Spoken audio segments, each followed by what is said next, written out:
The Living Clean podcast is not affiliated with Narcotics Anonymous, nor do we speak on behalf of NA as a whole.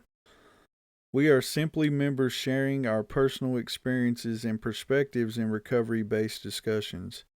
The opinions expressed here are our own and not those of Narcotics Anonymous as a fellowship. This is the Living Clean podcast. This podcast is not meant to replace meetings, sponsorship, step work, or service. This podcast is meant to be another tool in your recovery toolbox. Our guests are here to share their experience, strength, and hope with recovery through Narcotics Anonymous. Thank you for joining us.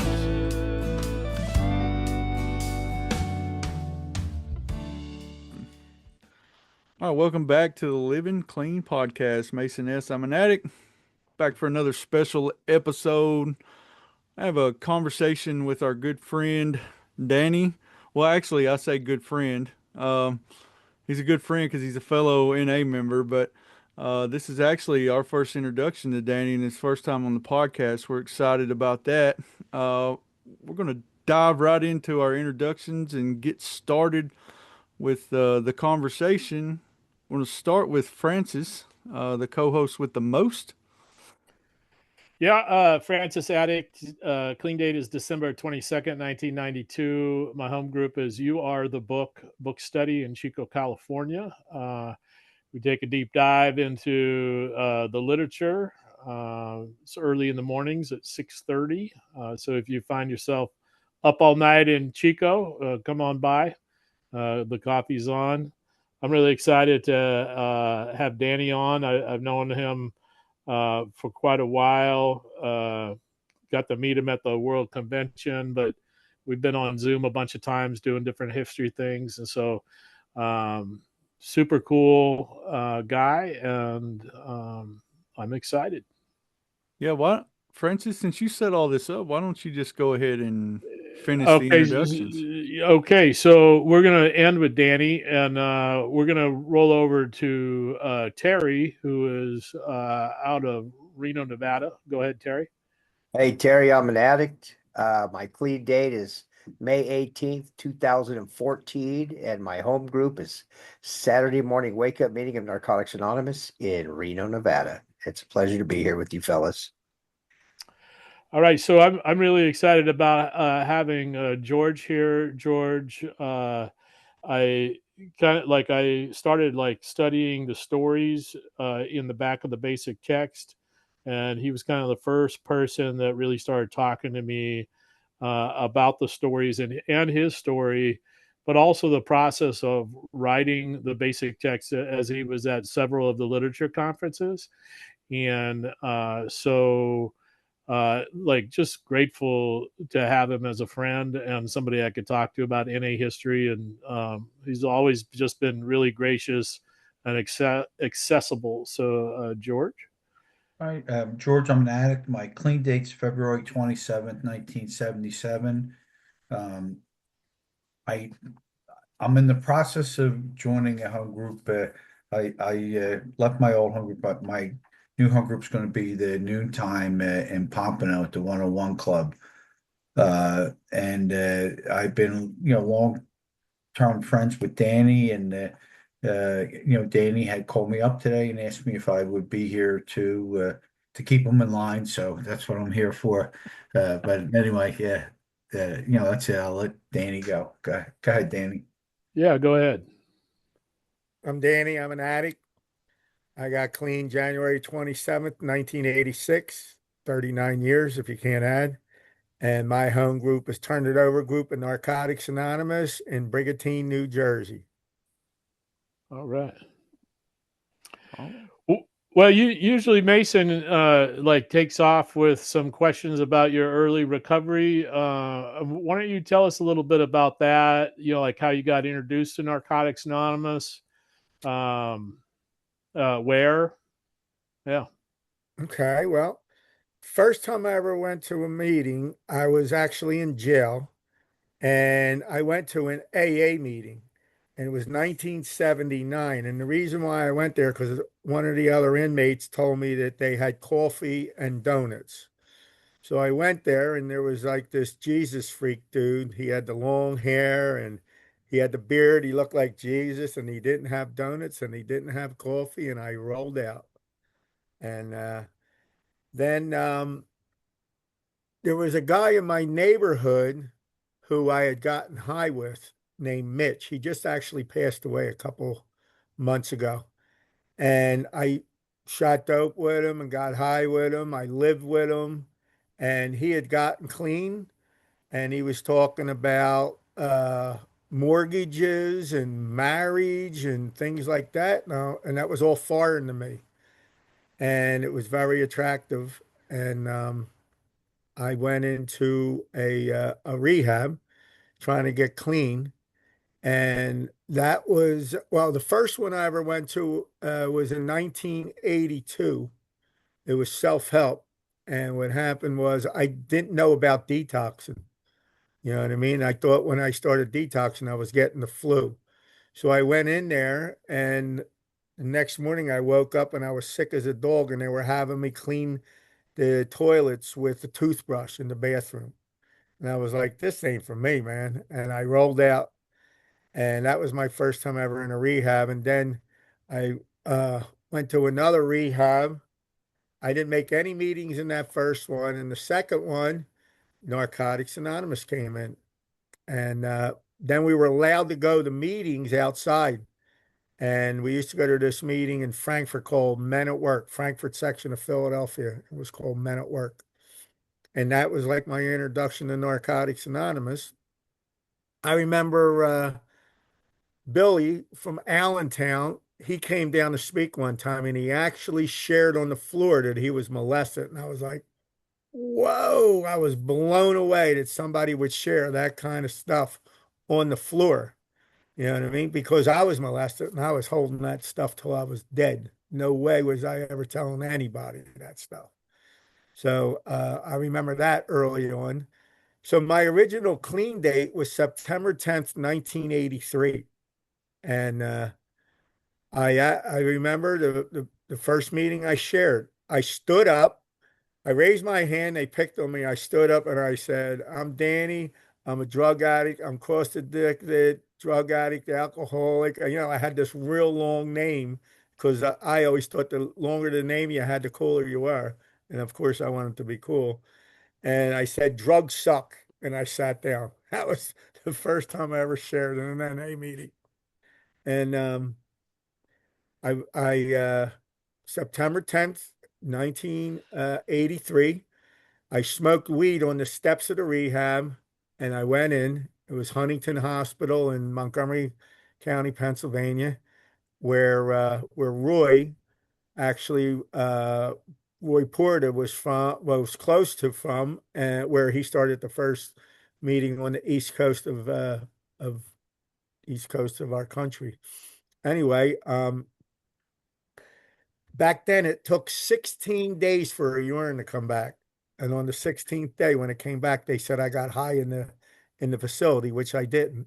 So they threw me out and they transferred me to another rehab called Eugenia Hospital, and I completed. So I did 16 days in the first place and 28 days in the second.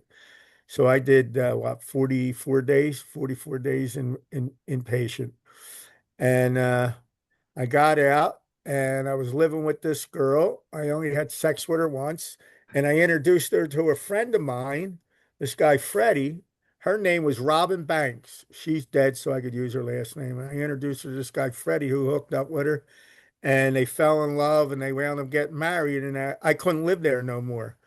So they threw me out. And I had a girlfriend that I got high with, and she was in rehab. And I remember sneaking into this girl's apartment complex and living in her basement clean. And I had 4.5 months. That's the most I ever had clean before I got clean this time. Anyway, I wound up visiting my girlfriend in Norristown. She went through Eagleville and she got an apartment with this other girl. And the first time I went, she was clean. The second time she looked high and I confronted her. She said, no, I'm not high.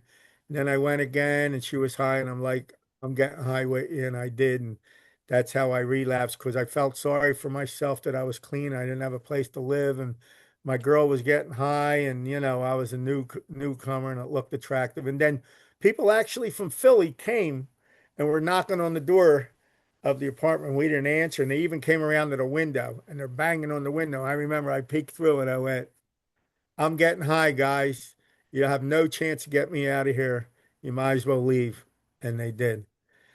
And then I went to jail and I got a 1.5 to 5, went upstate for a burglary in Rockview State Penitentiary. And I had a spiritual awakening. And what that was I got down on my hands and knees. And I don't pray that way, but this time I did.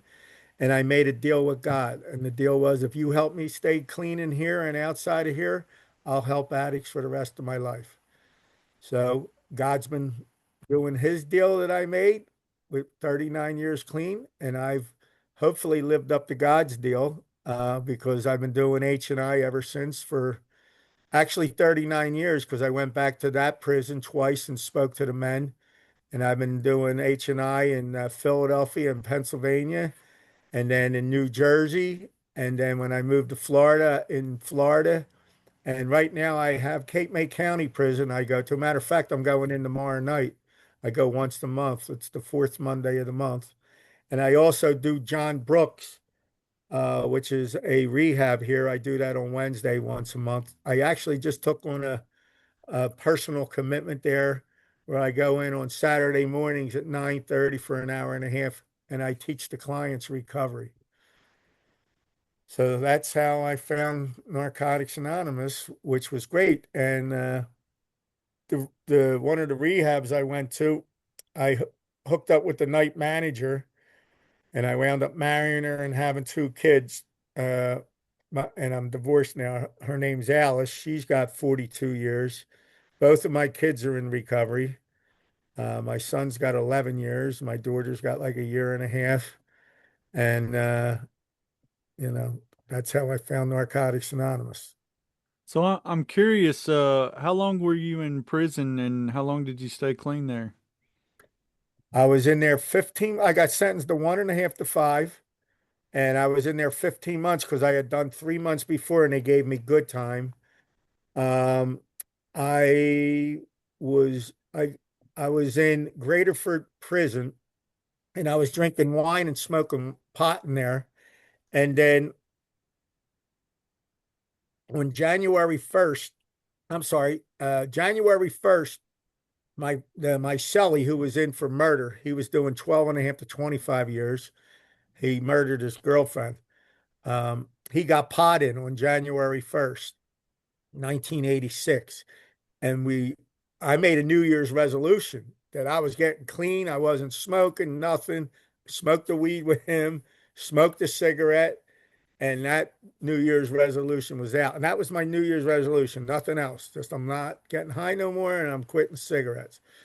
So then on January 2nd, I got transferred to Rockview State Penitentiary on that day. And I made a deal with myself. I'm getting clean. It's a new year, even though I ruined my New Year's resolution, I'm getting clean. And it I didn't get clean. And on January 22nd, 26th, my cell was the furthest away from the guards booth. And this guy got a package in, which was weed, and they came down. They rolled these little thin uh, joints, like they look like a toothpick, but you get high as shit off them. And they came down to my cell to smoke because I was the furthest away from the guards booth. And of course, I grabbed it and smoked it, and I got all bummed out. Usually, I would get some swag, which is sandwiches and sweets and shit, and I would play double deck pinochle. And I didn't come out of my cell, and everybody's coming to the cell. Come on and play cards. I'm like, no, man. What do you mean no? I'm like, I'm fucking pissed off at myself because I used. They're like, are you kidding me? I'm like, no. And I stayed in my cell, and my cellie's name was Paul Bengier. And I told him, look, I'm pissed off, man. I'm not getting high no more, and I'm going to quit cigarettes. And that was the last day I got high, January 27th. The next day is my clean date. But I did smoke a cigarette the next day. And then I said, you know what? I'm going to focus on staying clean. I'll worry about cigarettes next year. And then February 4th came, which was 8 days later, and it was my birthday was February 5th. And I said, you know what? This is a new year for me. I'm quitting cigarettes, and I quit on February 5th. And I got 39 years without a cigarette too. Awesome. Awesome. So your clean date's January 28th, 27th. 27th. Last Okay. time I used it was the 26th, and it was weed. Got you. Got you. Well, that's Hey, hey, go you ahead. you went to your first NA meeting in 1983. Yes. That was the year that the basic text came out. Is that where you got your first edition? No. No, I bought my first edition off of that guy Mitch that just passed away a couple weeks ago. He went to a Frickman convention and he bought it in an auction for $50, and it was the number 11. It was the 11th book ever printed, but it was all signed by all the people from the convention, and it wasn't in good shape. And I always wanted a new one, and I got me one. It took a little while, but I got me one. It's a cool story. You want to hear it? Okay. Yeah, go Sure, for it. let's hear it. Okay, so I wanted a new bit, a new first edition because my this one I bought for $850. I paid for that number 11 one off of Mitch. And someone told me to go to the Frickner convention in Jacksonville and look for a guy named, I believe his name was Ray. So I said, okay, I want one. And I had went to the Frickner that year, the year before. So I'm going to the Frickner. I go there. I get there. There's like 1,200 people, maybe 1,500. I'm like, how am I finding this guy Ray? I start asking all around, who's Ray? Nobody knows Ray, blah, blah, blah. So it's the banquet time, and the guy comes out on stage and he goes, I'm an addict. My name's Ray. I'm the convention chair, and I'm here to introduce the speaker. And I'm like, Ray, right? And I'm like zoned in. I don't even know who the main speaker was. I don't even remember their name, but they must have did a great job because at the end, there was a line of people, a lot of people went up the stage to talk to this person. But I couldn't hear nothing. All I could do was zone in on Ray. And I had to go through everybody and get the Ray. And I call Ray over. I say, yo, Ray, I'm Danny. I said, I was told if I find you that you could help me get a first edition basic text. He goes, yeah, yeah, yeah. He said, let this clear up a little bit and we'll talk. So, people did what they did. They left the bank, whatever. And I hung out and talked to him. And he called Joseph Proctor on the phone. And Joseph answered. And he goes, oh, I got a guy here named Danny from Philadelphia. He's interested in the first edition basic text. He goes, yeah, put him on the phone. He goes, hi, I'm Joe Proctor. I'm from Tennessee. Yeah, I could help you with that. I'm like, how much you want? He goes, $1,200.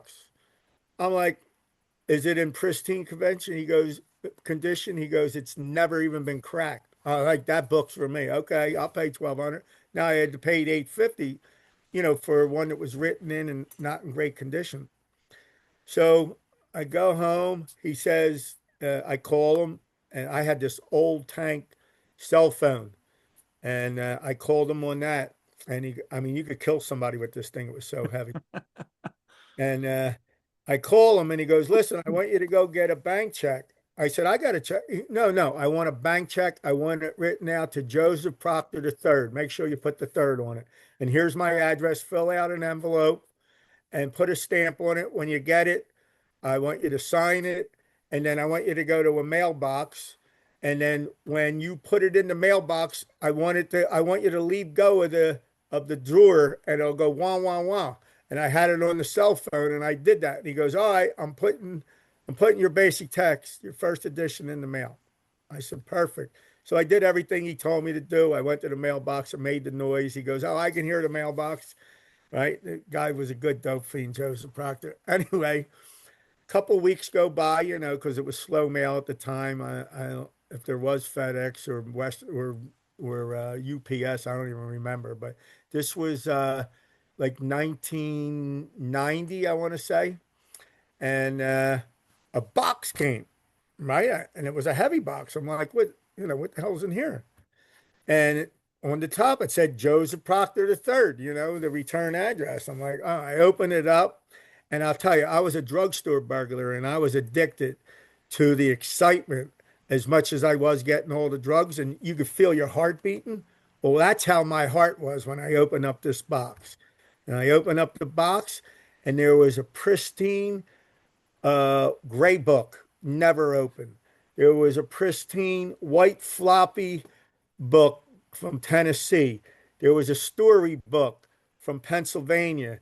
There was a first edition red, a first edition blue, a second edition, a third revised, a fourth edition, and a paperback fourth edition. And I was coming in my pants, I got to tell you, straight up. And that was, one of the ways I got addicted to archives. And of course, then I heard someone say, "Oh, he collected all them in 12s. He had 12 of every book." I started calling Joseph, leaving him messages and leaving. He never answered the phone and never called me back because I wanted to buy more sets off of him, but never got a hold of him. What a great story. That's so cool to hear. Uh, I got and more of a story of Joseph if you want me to yeah, carry it that's what I was a fixing lot to of years ask. later. Yeah, I was going to ask, did you have any more encounters with Joseph? I did. I did. So these guys up in Connecticut, two home groups, basically lit and another home group that Elizabeth was involved in and Jason was involved in basically lit. They threw an NA history conference up in Connecticut. And Bo told them that I had one of the largest, collections, which at that time was huge, but it wasn't even half of what I have now. By far, it wasn't half, but I had a lot of stuff. So I said, look, I need a big room.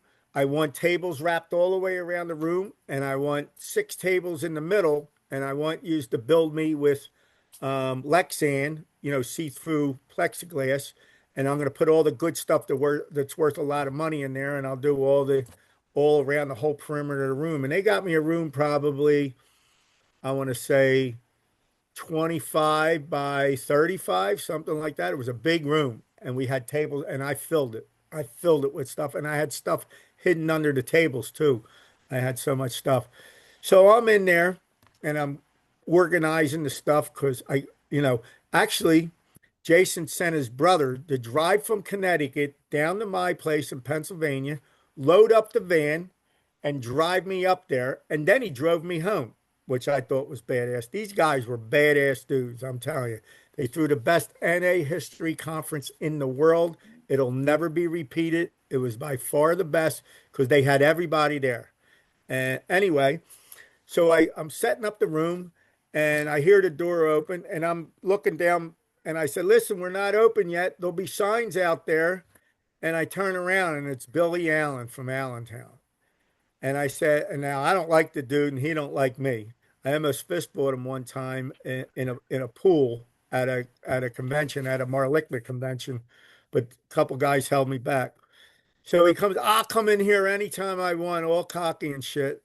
And I walked over to him and I put my nose right up against his. I said, Billy, you don't want to do this, really? I said, I'm trying to put the room together. I didn't even know it was you. I asked you not to come in. You're welcome. I'll come in here anytime I want. I'm like, Billy. And then at that point, he was carrying a cane at that point, so he could beat people that wanted to beat him up, I'm sure is why, to defend himself. Because the guy's, yeah, he's just one of them people, man. He's hard to get along with. He's an acquired taste, as my old sponsor, Al Perry, would say. Anyway, we got through that. I didn't touch him, beat him up or not. I did touch his nose with my nose though, because I was, the guy can really flip my switch from a humble, peaceful, niceful, serene guy to, a crazy street lunatic like I used to be. Anyway, the next thing I know, the door opens again and it's Joseph. And he's got this like African hat on that's sewn, and he's got this long, like trench coat, but it's denim, the whole thing. And he's got this thick beard. Now, I've seen pictures from him. I never met him, but this does not look like the Joseph I know. You know what I mean? And oh, Joseph, and he hugs him. He goes, oh, you sponsored, he sponsored Billy at a time and all that, and they're hugging, and he Billy introduced me. This is Danny, and Joseph's like, he's looking around the room, and he comes over and he's looking at the stuff in the glass cases, and he starts crying. And he's there. I can't believe somebody put this stuff all together and collected it all these years. This is amazing.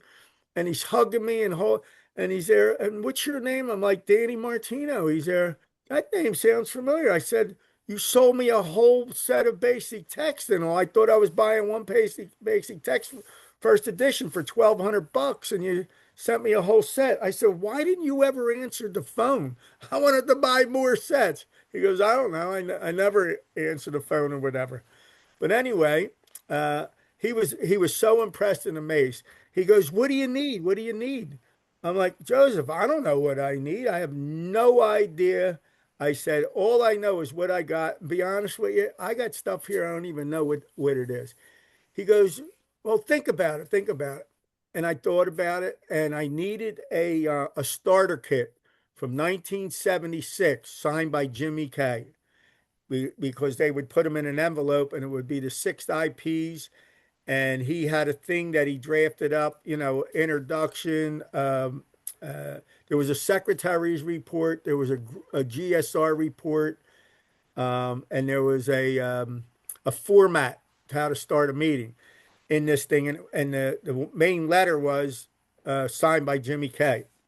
So he goes, I got one. You can have it. You can have it. I'm like, all right, great. So by the end of the conference that weekend, I made a date that I was going to drive out to Tennessee, and I was going to go to his house, and we were going to go through his stuff, and he was going to give me that and whatever else I wanted, because he wanted to add to the collection.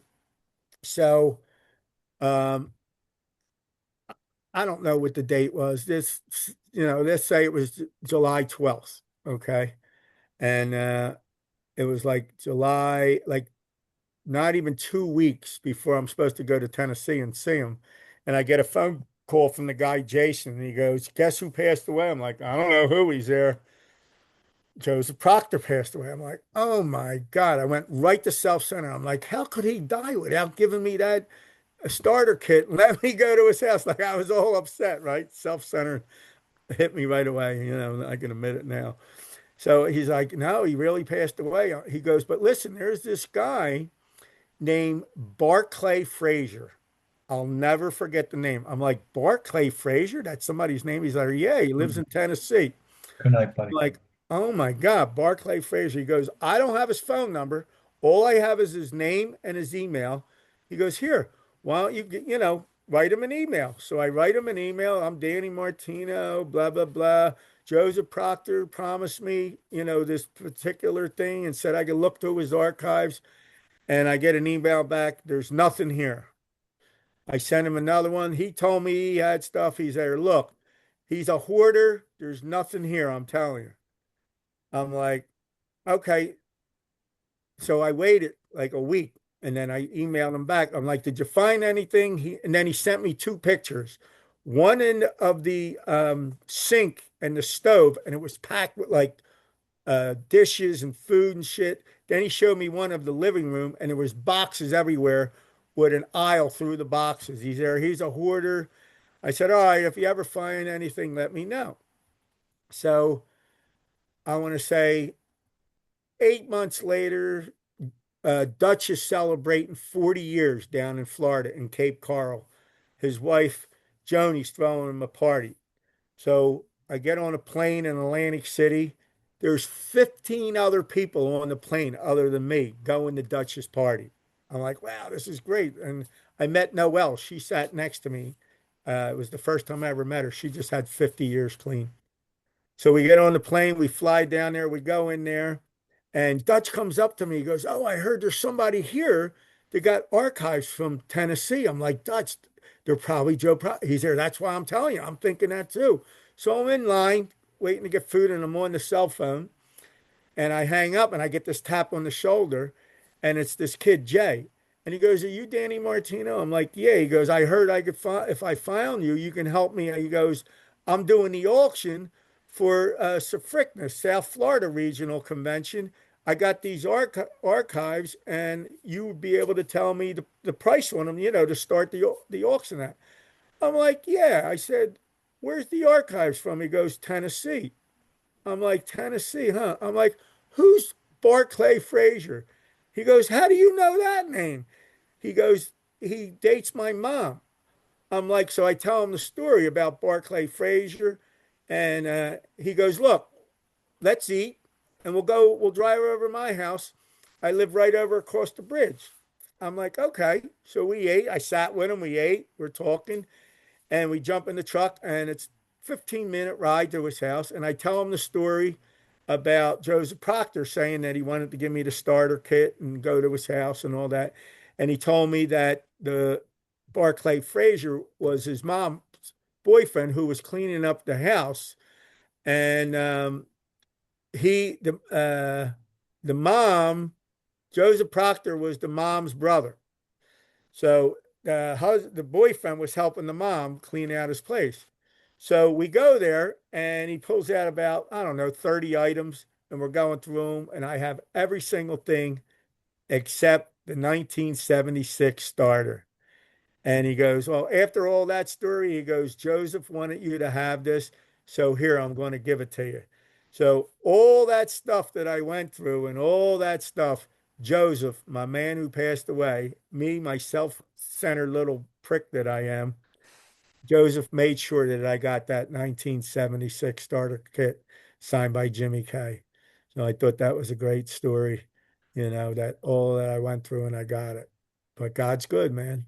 Just for our listeners, because some of the people listening may not have any clue, just in your words, what would you describe Joseph's contributions to the fellowship? Joseph lived in Tennessee, and he was the secretary. No, not the secretary. What was he, George? He was Treasurer. the treasurer. He was the treasurer of the World Lit Conferences, and his parents were friends with the people who printed the Gray Book. And the Gray Book was put in all these manila envelopes, and they didn't have money to mail it out to the. I always heard there was 1,100 home groups at the time in 1981. Recently, I heard there was 800. I'm going with the 1,100 because I interviewed a bunch of people and talked to people, and I always heard 1,100.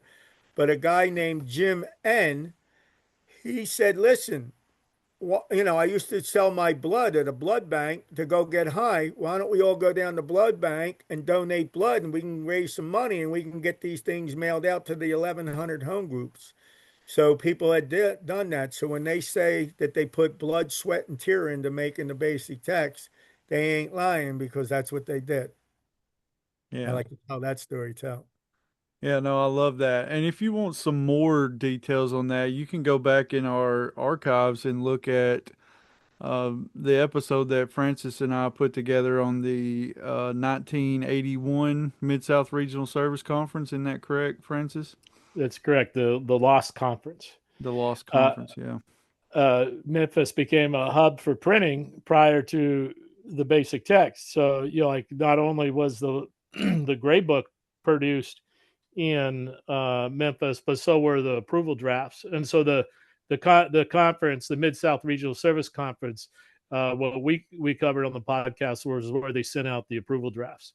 The floppy white book I talked about. And it was kind of like there's a couple of these Mid South Regional Service Conferences that were in Memphis. Were kind of like literature conferences that were like lost conferences to history. So what a privilege it was to be able to for Chris to send us on a mission to find out a little bit more about Memphis and some of the things that was happening there. I know that I was talking to George earlier today. He wasn't at those, but Pete now went to the Mid South Regional Service Conferences Teresa with was there too. Teresa. Yeah. So I got one of them. The white floppy books I talk about, they have like a slick cover, like a shiny cover.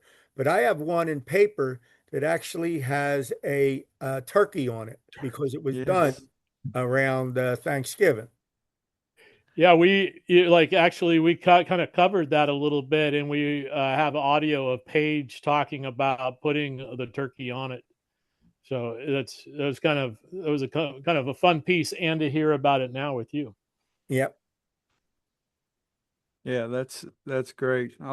So what kind of sparks your interest in just well, I mean, because if you're a literature collector, then you're a history nerd too. So what kind of sparked that interest? What was so fascinating about the fellowship that you just wanted to know how all this stuff got put together? I went to a Marlickna convention conference. They're called Mid-Atlantic Learning Regional Conferences of NA. And when they would throw them on the East Coast, people from the World Service Office would come. So Greg P came, and there was an NA history workshop. So I went and I sat on the first row, and Greg, I never met him, didn't know who he was. Introduced himself as Greg P, this jolly, heavy set guy with a beard. And he had this like smooth talk, and he never talked fast. He just like was laid back and like this serene guy. And he brought these goodies, and he had the goodies up on the table. And I sat in a row, and I actually shared. I got a cassette tape from there. You can hear me, after he speaks. I'm one of the first sharers, and I don't remember what I said, but I know that I wanted them goodies. And I said to him, "Oh, I want these goodies. How do I get them?" He goes, "You can't get them. They're from the 50s and 60s." Well, I'm going to look up in the air, and I'm going to tell you right now, Greg, I got doubles and triples of every one of them goodies, all of them. So the next year, I went back, and Greg came again because he was involved with the World Service Office, and they would come and they would do the car report at this learning conference every year, and that's why they would come. So I wound up getting him to sponsor me, and he sponsored me like 89 and 90 for about 2 years. And remember that big tank cell phone I had? Well, I had to get rid of it because I got a $1,200 phone bill for calling Tennessee because he had lived in Tennessee at the time.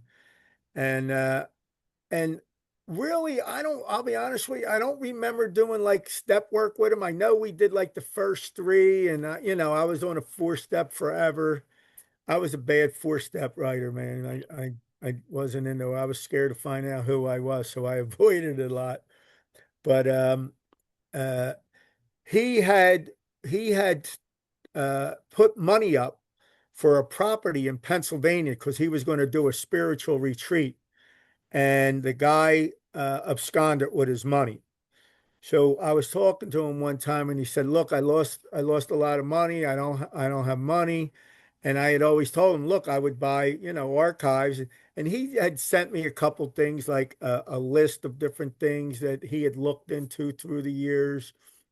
Anyway, he said, "Look, I don't know what to charge you for this." He said, "I'll tell you what. Why at the end of each week or month, you just send me whatever kind of money you want, and I'll send you some stuff."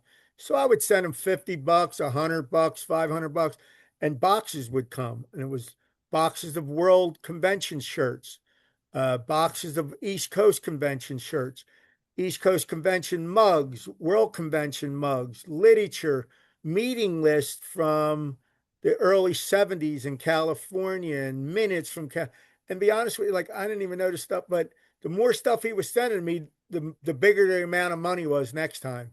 You know what I mean? And then I learned that he had a sign business in Marietta, Georgia with Bo, and I had a sign business at this time.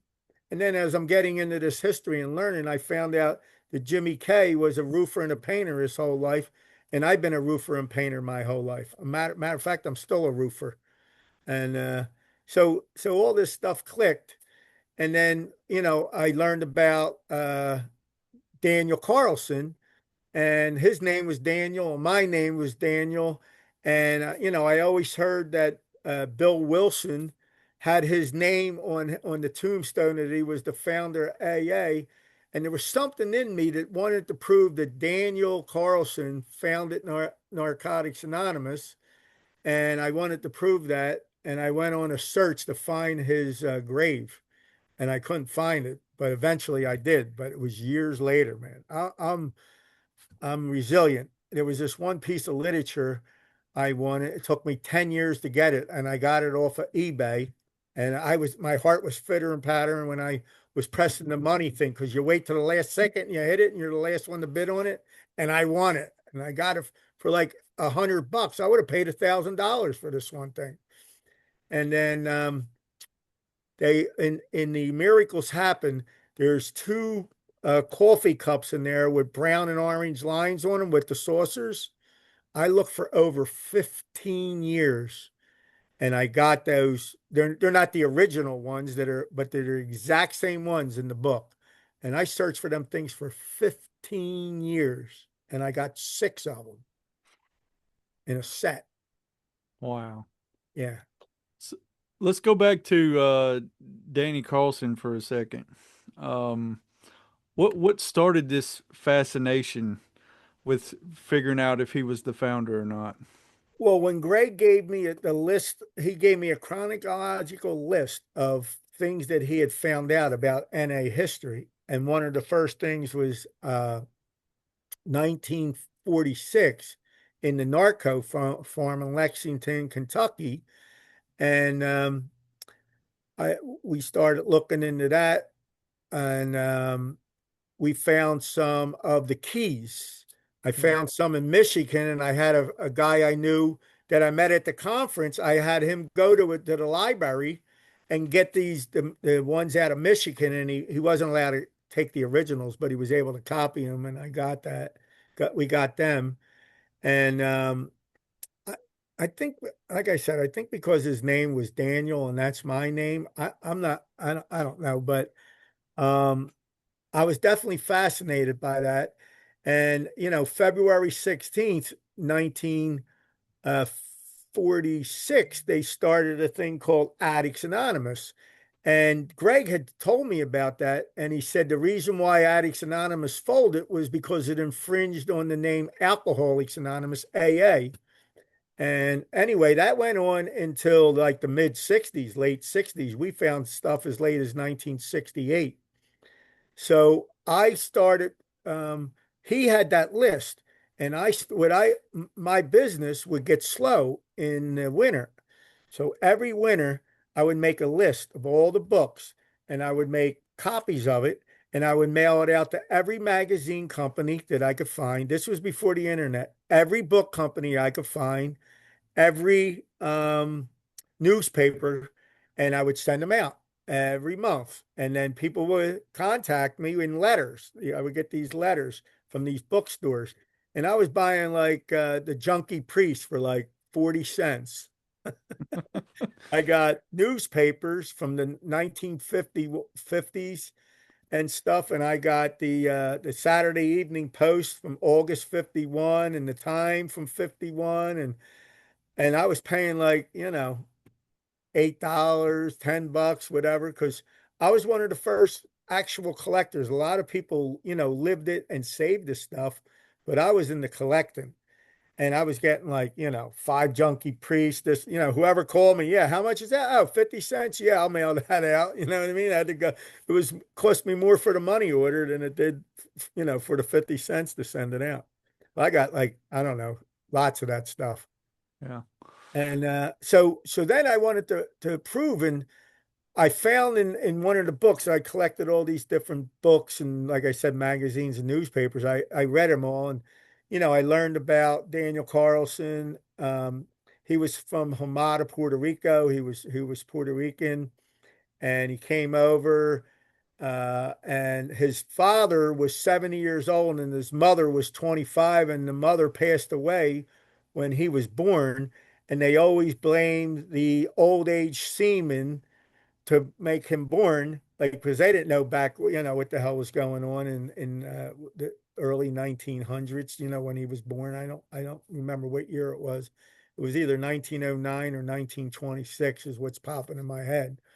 And anyway, she died, and the father didn't know what to do, so he put him up for adoption, and a doctor actually adopted him, and he had gotten an earache, and she gave him morphine, and he got addicted to the morphine and started robbing her, going to the office and stealing stuff out of the cabinet, and finally she disowned him and all.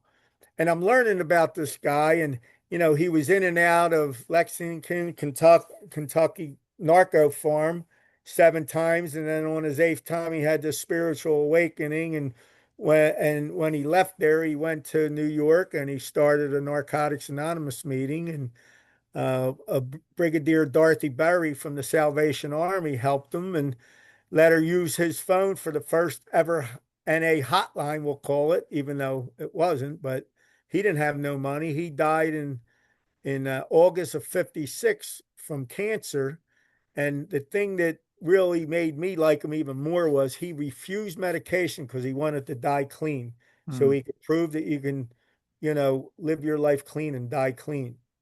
And then I read The Junkie Priest, and I actually went to New York and I interviewed Father Dan Egan, and I got pictures with him, and I got him signing a Junkie Priest book. I actually gave one to Greg, and I went to the YMCA and got a picture of the Y with him there. And and then I went and I talked to Daniel Carlson's psychiatrist, which was Arnold Bernstein. I actually went to his office and interviewed him. And this guy, for being a doctor, man, he was pretty clueless. He didn't have too much information. Uh, but he gave me a couple things from then. And like, I'm traveling all over, driving to New York. I'm mailing all these places all over the country, trying to get these books and magazines and newspapers. And nobody was doing that stuff. This was like early 90s, you know what I mean? And I did it for a lot of years until the internet came out. Then when the internet came out, every newspaper company was on there. There was one out of Rahway, New Jersey that had all the old newspapers and all the different magazine places and books. And I'm, emailing them because their email, and, it was cool. I was able to get all kinds of stuff. But actually, I wasn't a history nerd. I flunked history. I got thrown out of school after ninth grade, and I got my GED in prison. So I'm not highly educated or anything, but not book wise anyway, street wise. Uh, but yeah, I like history now. Like whenever I go to like conventions all over, I like to learn the history. We were just in Flagler, St. Augustine at Flagler College, where we just had the East Coast Convention. I was, amazed at the history there with this guy Flagler that built all this stuff and everything. So I like it now, but thanks to Greg, one of my old sponsors, got me into that. Mason and I are doing a little history thing in Mississippi pretty soon. Hey, I was you were talking about uh, Danny Carlson's spiritual awakening in jail, and I'm like, oh, Danny M had a spiritual awakening in jail too. Yes, very Yeah, similar. like so maybe that was a little piece, a piece of the puzzle, like similarities, And I'll tell you, like basic text, nerd stories in the basic text, there's a lot of stories about people getting on their knees and asking God for help. And like, and then when the help comes, they're not like sure about the help anymore, but like because they're getting arrested. But there's also Sylvia Magdaleno, like if you listen to her shares, that she has a white light experience in jail as well.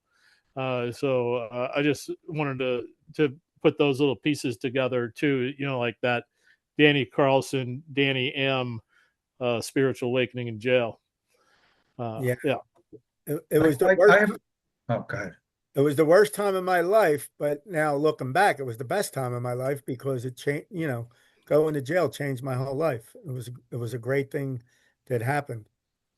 You talked about the research that you did, and I remember you telling me a story about the one book that had I don't know, it was like pages on AA and like a little Oh sentence yeah, that's about NA, and that propelled you to do research. I forget the name of the book or anything, but I thought that was an interesting story, and what wound up happening with that. so I could tell you that story. What had happened was, um, I can't think of his name right now. Shit. Anyway, there was a Boyd and Chris story. And what the Boyd and Chris story was, they went to the 32nd World Convention in Texas, and they were standing outside up on this balcony, and people were coming out of the banquet, and all these people were coming. And one of them looked, one looked at the other, Chris and Boyd, and one asked the other one a question, and the question was, "Where did we come from? Where are all these addicts coming from that we meet? How did we get clean?" And they started looking into NA history, and they found this book called "Slaying the Dragon" that was written. Yeah, Boyd tells the story. That's what Okay. Francis just put. And they found this book called "Slaying the Dragon" that Bill White wrote out of actually where Chris, I think, works in the rehab that Bill White worked at one time. And he's highly known in the AA community as, one of the prestigious therapist counselors. And they read the book, and there was 3 pages on Narcotics Anonymous and 30 on AA. And they called him up, and they're like, why is there 30 pages and only 3 on NA? And he said, because AA was their history was, recorded very precise, and NA's wasn't. And they said, well, if we can come up with, 27 more pages, can we get 30 pages? And Bill said, yeah. So they started investigating NA history, and my name popped up. And before that, how my name popped up was Decades Clean. I can't think of the guy's name who started. Keith, Who? Keith, Keith. Keith. Yeah, Keith Kozar started Decades Clean. So on there, they were looking for a 7th World Convention flyer because that's where Bo went to go meet Greg. uh, um, all the guys, Jimmy Kay, Greg Pierce, Bob Barrett. He wanted to know why there wasn't a big book, basic text written it. And, he got run around, and finally they said, look, well, why don't you, do the World Lit Conference? And they nominated him to be the chair or whatever right then is what I heard. But I had that flyer. So I sent the message back, to Boyd. Oh, I got that flyer. I can help you with it. And he said, oh, can you mail it? So I didn't have just one. I had like 3 or 4 different ones. So I copied them, or if I even had some originals, I might have had 2 or 3 of them, whatever. I folded them up, put in an envelope, and mailed them. And then me and Boyd started talking on the phone, and Chris, and they told me that story about, the Texas World Convention 32. And then they found out that I had all these archives. So Boyd's like, I want to drive up. It's an 11-hour drive from, Raleigh, Carolinas up to Pennsylvania. And I said, come on up, come look at my archive. So we go, I had him at a friend of mine's house, and we go there, and we're in his basement, and we're looking for about, I don't know, a half an hour. And I got this brilliant idea. And the brilliant idea was, listen, Boyd, you can look at my archives anytime you want. And here's the funny thing, to this day, he's never seen them. But I said, let's make a list. And we made a list of all different people I knew that had archives. I said, let's call them up and go to their houses, and we'll go look at these archives. And he's like, that's a great idea. So George was on the list. Dave F. from Norristown was on the list. Johnny Books up in New York was on the list. Mike Real Slow was on the list. So we go to Dave's house first out in Norristown, and that's where the first East Coast convention, East Coast NA meeting started out in Eagleville, Pennsylvania. So we go up there. Dave's only got a little bit of stuff, but I take Boyd to this restaurant. It's actually a bar called the Copper Kettle because they got the best steaks and the best lobster tails. And we go and we eat. And I had called George before. We went there and we stopped and ate. And then I called him from the parking lot, and I said, we're on our way. And we go to George's house. Now, George at that time had not been making meetings because he had his autistic son that he was raising. He was the male housekeeper at the time, taking care of the kids and getting them to school and feeding them. And the wife, was the breadwinner, and that was the deal that they had made. So we go there and we got a camera and we got a recorder and we set up in his backyard and we're talking and we're interviewing him and doing all this stuff. And George brings out his archives and, Boyd wants to scan them and everything. And we're interviewing George and then we leave. And his daughter's like, "Why was the newspaper people here?" And George is like, "They weren't the newspaper." She goes, "Well, why were they videoing you and recording you?" And George is there. "Well, back in the day, I was involved in this thing that helped a lot of people, and I was involved in writing this book." "Oh, really?" And she wanted to know more, and then she goes, "Daddy, I think you should go back to those meetings." And then Mommy heard that, and George's wife goes, "Yeah, I think you should go back to those meetings." So George wound up, going back to NA because me and Boyd went there and interviewed him. And he called me up and he came to my home group. I had started this amazing home group in Bryn Athyn Cathedral that's known as the Castle. And it's a basement of like a mansion that holds like 50 people. And it's all these big stones and there's archways all under there. And George had come, I think it was his either second or third meeting. He's Yeah. on here, so he can tell you better. But that's what I remember with the story, and George has been coming back to NA ever since. And little did I know, I had a sponsor named Al Perry for 25 years, and he did something that pissed me off, and I had let Al go, and I got George. And then I moved to Florida, and George lived across the street and 6 houses down from where I moved, which Wow. was amazing. And then uh, 5 blocks down further, there was 13 meetings a week.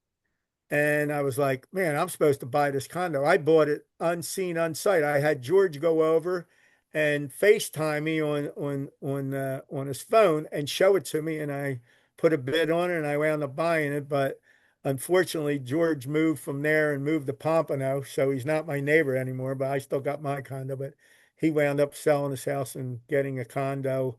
But he's still 20 minutes away and he's been sponsoring me now for about 5 years now, George. Yeah. Yeah, something like that. Yeah, I've been down here 5 years. Yeah. Yeah, Yeah. and I'm on another four step with George. I did the first three with him, and I'm on a four step with him. But a lot of spiritual connections have happened, in my life to make me who I am and where I'm at in my life and my recovery.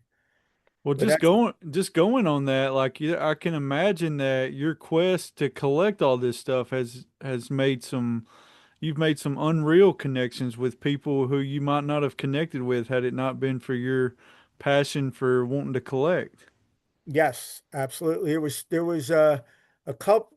It was me and two other guys that I remember back in the '80s that were collecting. A guy named Jeff Pendel out of Florida, who he had a nice collection, and a guy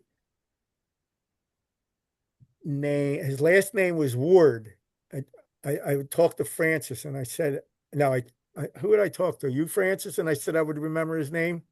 No, his last name was Ward. He was out of California. He owned pawn shops and he was collecting. So like when I would collect stuff in Philly, I would get like, triple of the flyers from like, conventions or meetings that started or whatever.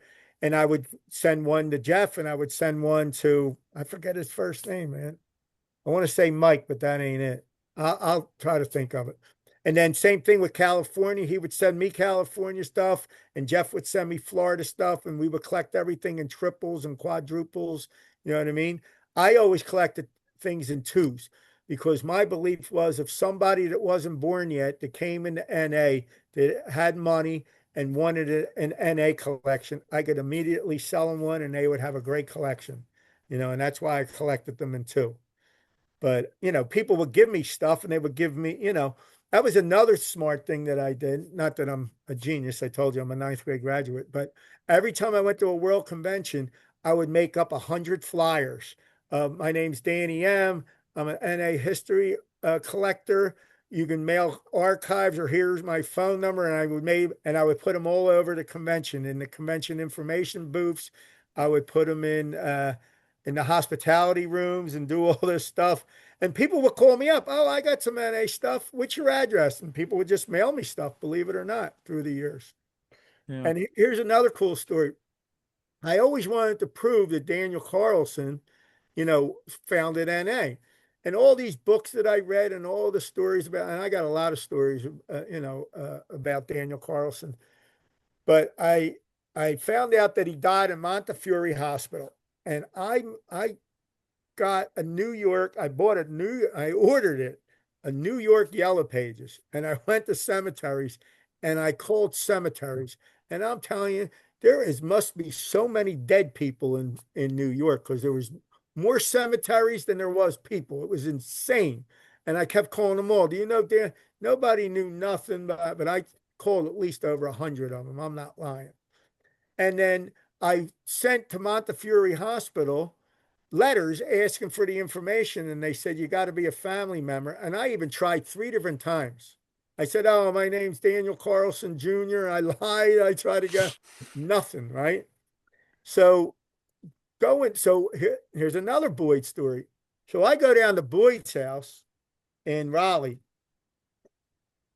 11-hour drive, and I'm there, and his mother is on ancestry.com for her work. She did something with grave sites or something. And Boyd went to work to paint. He's a painter. So I said, do me a favor before you go, hook me up on this ancestry.com. And he does. And I find in the ancestry Daniel Carlson and who his mother was. And then I contact New York at that time was writing their Impossible Dream book, and they weren't going to put Daniel Carlson stuff in it. And I'm like, you have to. And what I did was I copied all my books, all my newspapers, and all my magazines, and I sent them a big, thick manila envelope, 8.5 by 11 up there. And I'm like, this is all about Daniel Carlson. And here's pictures of me with Father Dan Egan and pictures with me with Arnold Bernstein, his psychologist, and all that stuff. And I sent him a copy of the 1951 that Dave F. from Norristown found, the incorporation papers for Narcotics Anonymous that they had never seen. And Big J from Florida, he knew about Daniel Carlson, and he pushed them too about putting it in there. And Jay's in the book. I'm in the book. I think Boyd and Chris is in the book. A bunch of NA historian people are in there. Anyway, they wound up doing a whole thing on it. So I had found the mother, and then what's the woman's Catherine R. She was the actual writer of the book, and she did a little bit of research herself, and she called me up and she goes, I found Donna Carlson, who Daniel Carlson is the grandfather of her. I'm like, no way. I said, can I call her? She goes, well, let me call her first. I don't want to freak her out and tell her you're going to call. So I call, and she's in Nevada. She's in Nevada. She's in where's all the casinos at in there? Vegas? Yeah, she's in Vegas, right? Vegas, Nevada. So, and she's a ferret collector. She helps ferrets, people who don't want their ferrets no more. She takes them and she finds housing for them and all this stuff. So I call her, I tell her who I am, and she says, yeah, I'll send a letter and to get the vital statistics and all that stuff. So I sent her. I called them up, see how much they want. I made out all the money orders to the place. I did self-addressed envelopes to the hospital, back to her, and then back to me. And she got me his vital statistic. I got his death certificate and his marriage certificate. And by the way, that stuff's on carrythemessagemuseum.com if you want to know about that. It's all on there. So I got these things, and on there it said where he was buried, which was Montefiore. No, not that's the hospital he died in. It was Flushing, New York Cemetery. So I got a couple people together, and we go up to Flushing Cemetery, and some people from New York met us. and we're walking around and there's like 3 inches of snow. We're all getting wet and we're wiping snow away. And we go to the place in the beginning and they tell us the numbers where it's at. And we go there and we're expecting to find a headstone, a big one, because that's what they did, or at least a little placard. And we find this spot and there's no headstone there and we're kicking snow away. So we call up and we're like, there's nothing here. And the guy's like, you sure you're at the same right spot? He's there, look, I don't do this, but I'll come out and show you. And he came out and he said, this is where it's supposed to be. This is where it says, in our information here in the office. And we kicked the snow away and there was no headstone, nothing. So I put a committee together of 12 people and we all bucked up and we got a headstone. And I had to go through Flushing Cemetery with Donna Carlson. I had to get her to write a letter to approve that we could put a headstone, approve to Flushing Cemetery that we could do a headstone. And then, he's even got a picture of it up. And then we got permission to do it. And then I had a drawing made exactly. And then I went, got the money, and I went and I had the people who were doing the headstone do it. And we got a infinity medallion and we put that in there and we did his birth date and death date. And we did, I think we may have even did his clean date. I don't know. But the crazy thing was we did this all in August and he died in August of 56. And it was like 40 years to the month that he had died.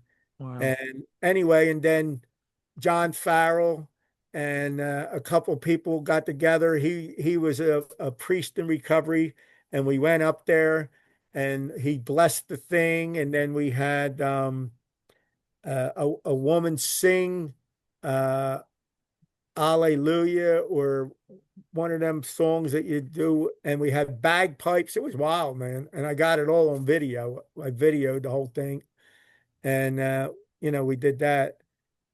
And we got him his due headstone that he never had. And the reason why he didn't have it, oh, I had to go through the whole Salvation Army too, because the Salvation Army are the ones that buried him there, and they didn't give him a headstone because he was a pauper, and they didn't have the money to give him a headstone. So, us 12 people, and I picked 12 on purpose because the 12 steps and 12 traditions. We got that money together and we got him a headstone.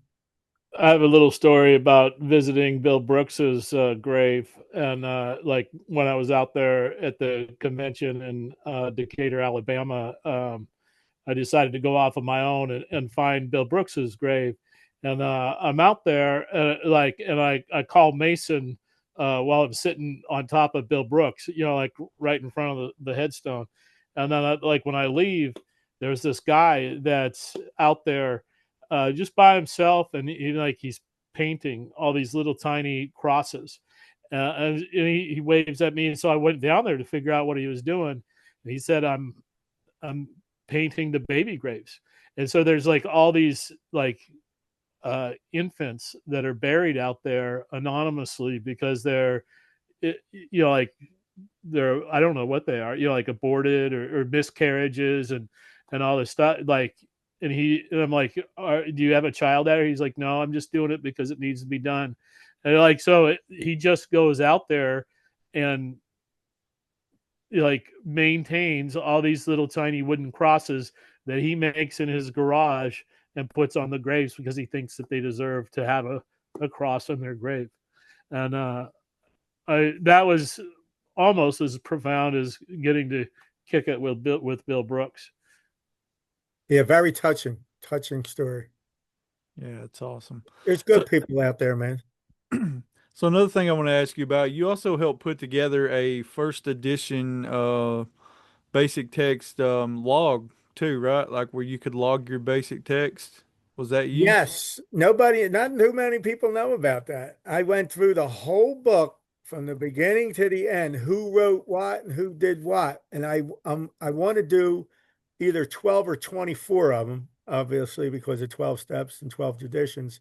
And then I was going to pick NA historians that, I wanted to mail them to. But I got one done and it's badass. It's definitely cool, man.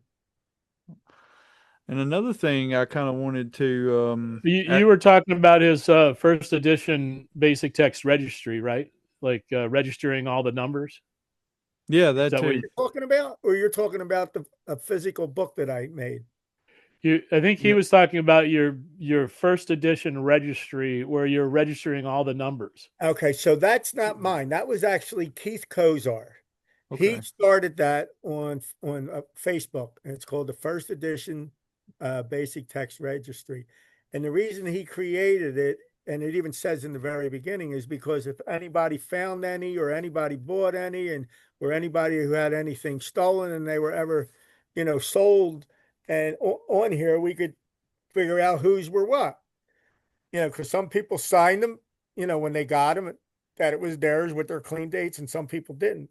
So he had contacted me and asked me, and I had probably, I want to say like 4 or 5 first editions at the time, maybe a little more because I had a couple blues and reds. But anyway, I never put them on there. And then he passed away, and it popped up on my Facebook. And I thought, you know what? And I was talking to his wife, Stephanie, out in California. And I said, can you give me the login to get into it and all? And she goes, oh, I don't have any of that. I don't know. So I started doing it. I just went in and I started calling people that I knew had first editions, and I asked them to take a picture of the cover and the number and put it in there. And then I would actually log, that yours. So we got a lot. I can actually tell you. Let me see if I could hold on. Let me see. Yeah, man, I've been doing this for a while now. I figured you were doing that so you could figure out who to offer money to get their first editions. A lot of people sell them on there. Yes. Yeah, they do. Let me see. So here's what we got. So I want to tell, I like to tell you a little bit of the basic text that I have. Okay. Yeah. Oh, I just went down. Why did I click down? There it is. I got to move you guys over. Let me see. So red books, we have 211 first edition reds. And here's an interesting fact. They were supposed to only be 2,500 red books printed. I have number 2613, which is the highest one. Wow. Yeah. And there's a woman that has 2612, Pam, and she got that from Pete H. from New York. He gifted her that. And then blues, I have in here 90 blue first editions that are registered.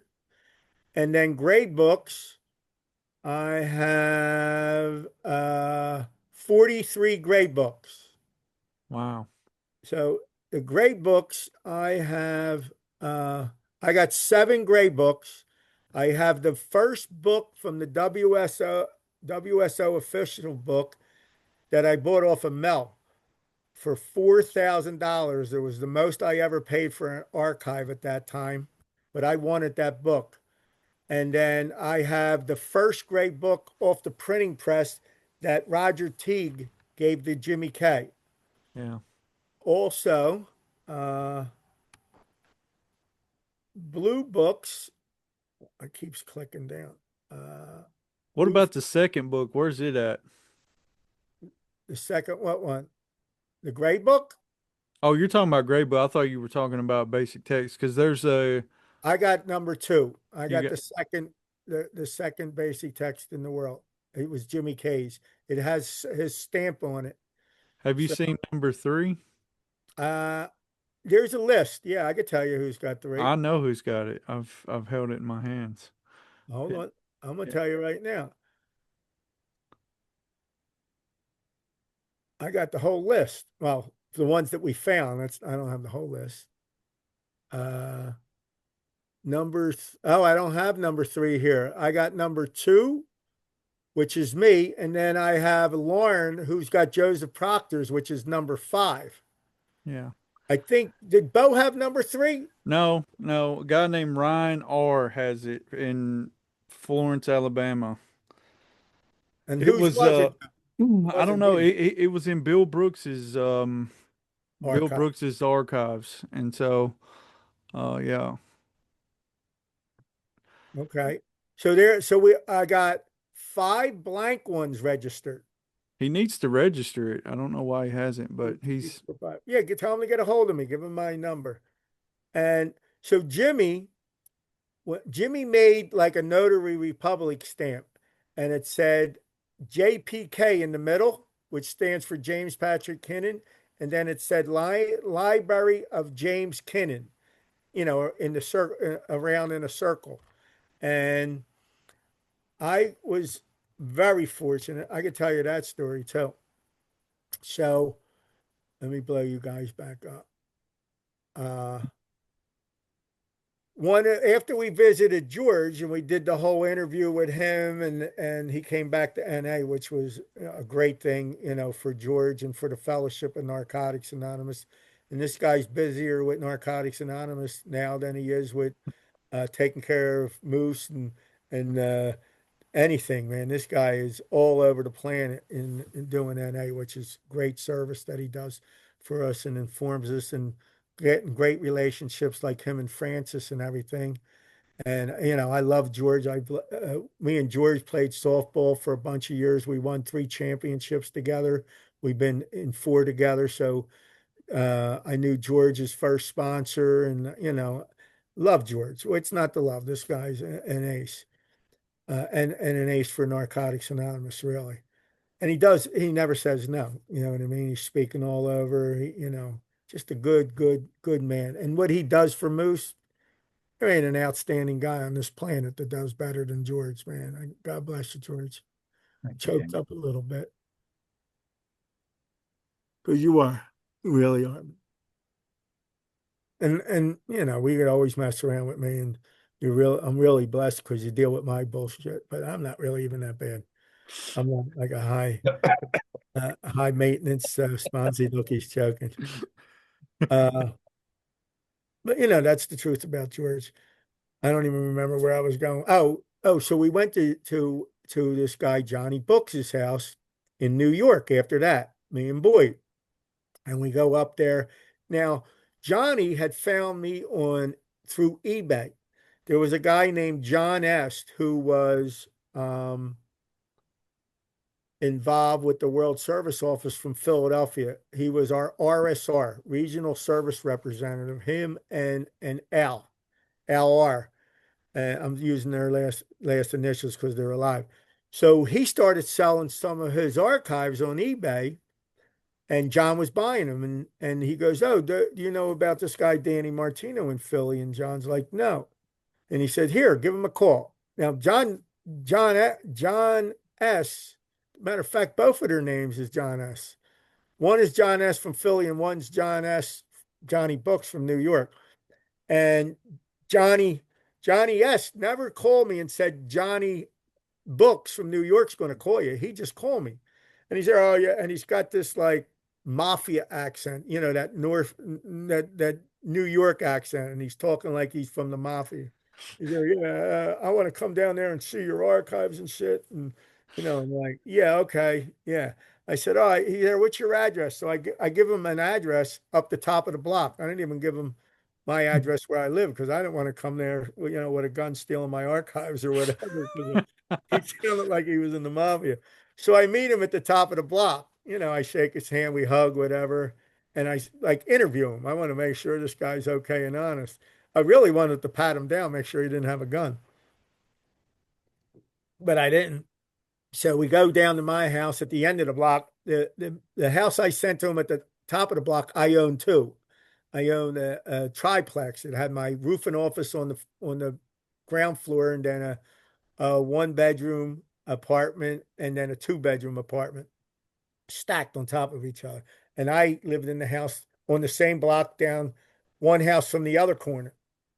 So he comes down, and I pull out my archives and look. And I said, and he's trying to buy stuff. I'm like, I don't sell nothing. And he's telling me the stuff that he got, but he never told me the stuff that he had, right? But I knew he had some stuff. I knew he bought some off of John S. from Philly. And anyway, so me and Boyd go there, and he goes, look, sit here at this table, and we're at this, big dining room table. And he goes and he gets these boxes and he starts opening up boxes. And we're like blown away. And this is the holy grail of everything. He pulls out a black first edition basic text with nothing on the cover. And he opens it up and it says, first book off a printing press for mailing and weight purposes. So it's the actual first book off the printing press. Then he pulls out a silver first edition and he said, this is Jimmy K's. And he opens it up and it has Jimmy K's stamp in it. Boom.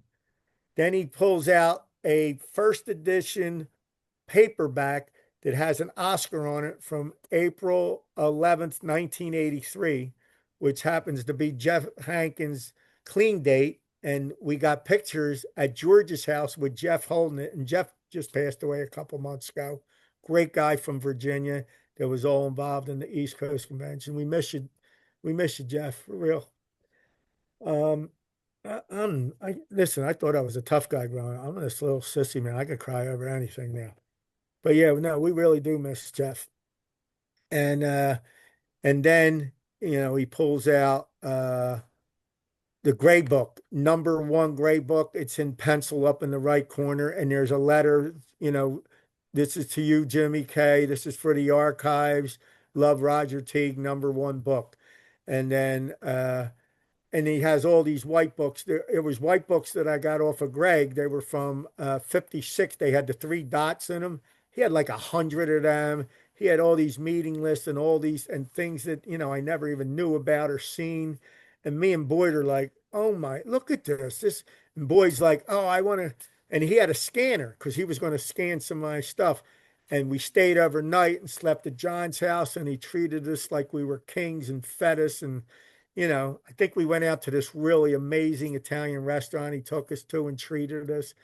John had a couple extra bucks, but the story was he his sponsor was from New York that moved out to California and opened up a rehab out there, and he knew people out there. And then with the internet opening up, there was some guy selling all this stuff for Kathy Kinnan, not Linder, Betty Kay's daughter. And he made a deal and went out there and he bought all this stuff uh, and he was just, buying stuff and putting it away. And we were blown away. So I always thought that I would wind up with that collection, but I always thought I would pay like 300 to 400,000.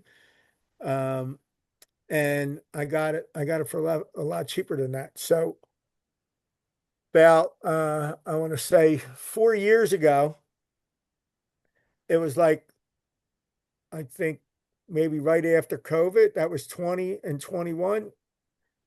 So yeah, it was like January. No, it was December. I made a deal with John. He said he was going to sell his archives because he needed the money for his business. I said, all right. So I made a deal with John that I would buy him for $100,000. And I was in the middle of selling one of my properties. I said, I can give you 50,000 right now. And when my property sells, I'll give you the other 50.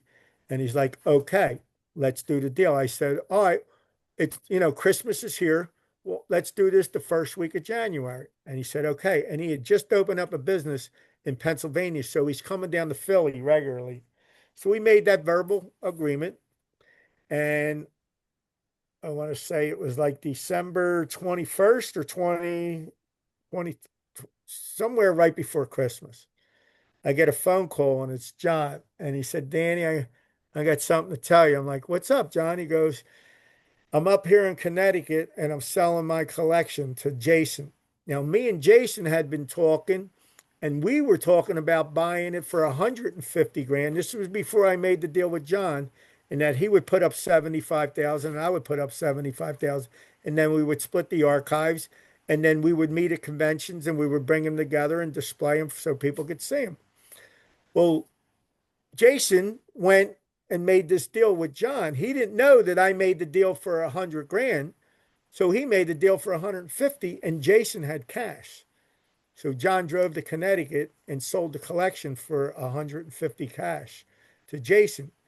So he called me and he said, he didn't tell me how much. He said, I'm selling the collection to Jason. He goes, listen, I wanted to call you first. He said, I'm here right now. I'll call you on my way home, but I wanted you to know I didn't want you to hear from anybody else. And here's how it hit, what he hit me with. He goes, nothing personal. Business is business. I needed the money for business. So I didn't really get mad at John, but I did get mad at Jason. And I didn't talk to Jason for a little bit. And somebody came to me, and I don't remember who it was, or I would tell you, I don't have no secrets. And they said, Danny, you got to play this smart.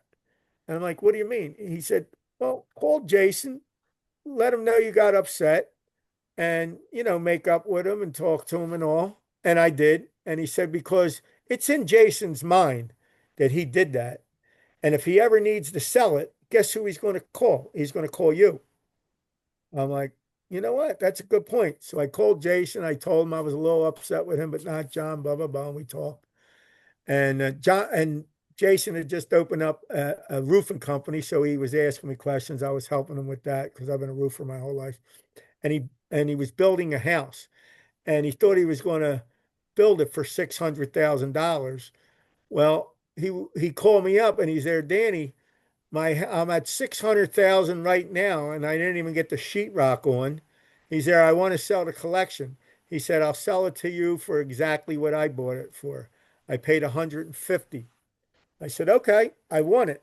Because at that time, now my a second house had sold, and I had the money, and I got a bank check, and I flew to Connecticut the day before Thanksgiving. So it was my Thanksgiving present to myself.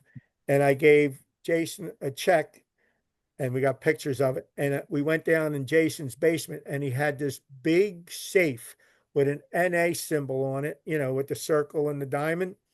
And it was this big safe that you walk in where he was going to keep all his archives. And I flew out with a suitcase full of archives, man. And that's how I wound up with all the goods. And Wow.